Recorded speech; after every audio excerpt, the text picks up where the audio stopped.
બનાસની બેને કોંગ્રેસની લાજ રાખી 10 વર્ષ પછી કોંગ્રેસનું ખાતું ખુલ્યું। બનાસકાંઠામાં ગેનીબેનની જીત, કોંગ્રેસનો ગુજરાતની લોકસભા આખરે સંઘર્ષ ઓછો થયો છે। બનાસની બેન ગેનીબેન ઠાકોરે જંગી જીત સાથે કોંગ્રેસને સંન્યાસમાંથી મુક્તિ અપાવી છે। બનાસકાંઠાની બેઠક પર કોંગ્રેસના ઉમેદવાર ગેનીબેન ઠાકોરનો ભવ્ય વિજય થયો છે। કોંગ્રેસનો ગુજરાતની લોકસભામાં આખરે સંઘર્ષ ઓછો થયો છે।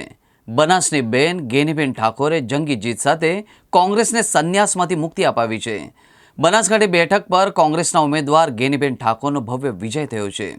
આ સાથે જ ગુજરાતમાં ક્લીન સ્વીપનું ભાજપનું સપનું રોળાયું છે। લોકસભાની ચૂંટણીમાં કોંગ્રેસને એકમાત્ર બેઠક પર જીત મળી છે અને આ જીત ગેનીબેન ઠાકોરે અપાવી છે। ગેનીબેને ભાજપનું હેટ્રિકનું સપનું તોડ્યું છે।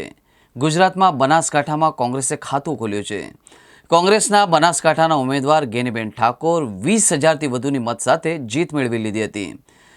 જીવ ત્યાં સુધી બનાસકાંઠાના મતદારોનું ઋણ ઉતારી શકું તેમ નથી।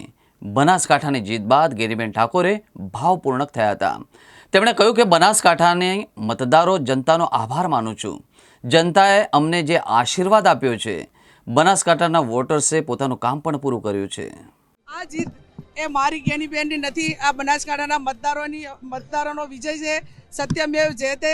ગમે એટલું કરીએ પણ અંતે તો લોકશાહીની અંદર મતદારો વિન બનતા હોય છે અને એક મેં ગરીબ દીકરી તરીકે જે મામેરું માગ્યું હતું એ બનાસકાંઠાની જનતાએ મારું મામેરું